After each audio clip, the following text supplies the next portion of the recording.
If you guys remember, a few months ago we covered an Indian-Irish woman by the name of Savita Halpanavar, who tragically passed away because she was denied a life-saving abortion. And there was significant outrage over that story because the Irish hospital had so many different opportunities to make the right decision, but they simply didn't do it. And it even got to the point where she said, "I'm in pain and you need to terminate this pregnancy." And by the way, there was also, I don't even think the baby was supposed to make it. The fetus wasn't supposed to make it.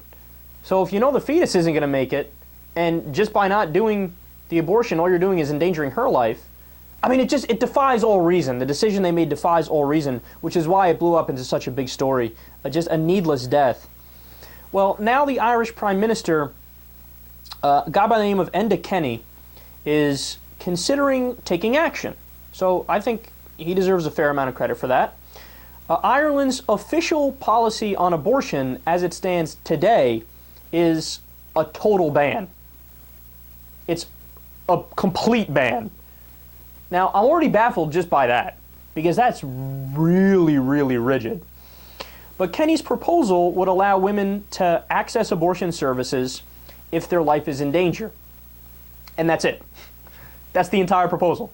So, only if we know that the woman's going to pass away.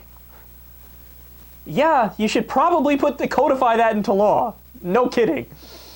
So it doesn't even include any exceptions for rape, incest, or fatal fetal defects. So even if the baby, we know the baby's going to die, and there's no chance, they still say, nope, you have to give birth anyway in case a miracle happens and God goes, I will give you a spine and a brain and fix you. I mean, it defies all reason. It's amazing that that's the actual policy they have. And now that Kenny made that slight little millimeter step in the right direction, he's getting death threats from rigid anti-choicers. I mean, I feel as if I should rant about this, but isn't it so obvious? You're going to say you're against a policy that is simply to save a woman's life. Simply, that's the end of it. Should we save her life or not? No, we shouldn't. And why should you be taken seriously in the discussion? No, if you say something like that, you can sit outside. Wait for the adults to finish up in here. Now, I have some quotes here from the article. I am now being branded by personnel around the country as being a murderer. That I'm going to have on my soul the death of 20 million babies.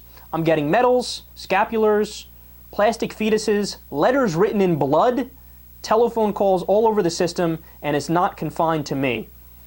In fact, Ireland's Catholic bishops have urged the government to block the legislation. You know what their argument is?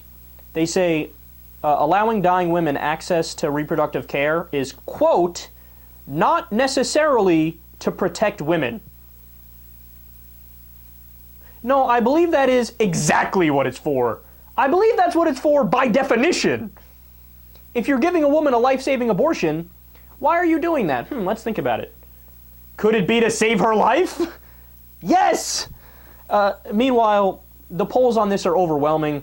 The Irish Times found that 89% of the population wants legal abortion services to be available in cases where a woman's life is in danger, and the Irish people favor greater reproductive access than the current legislation provides.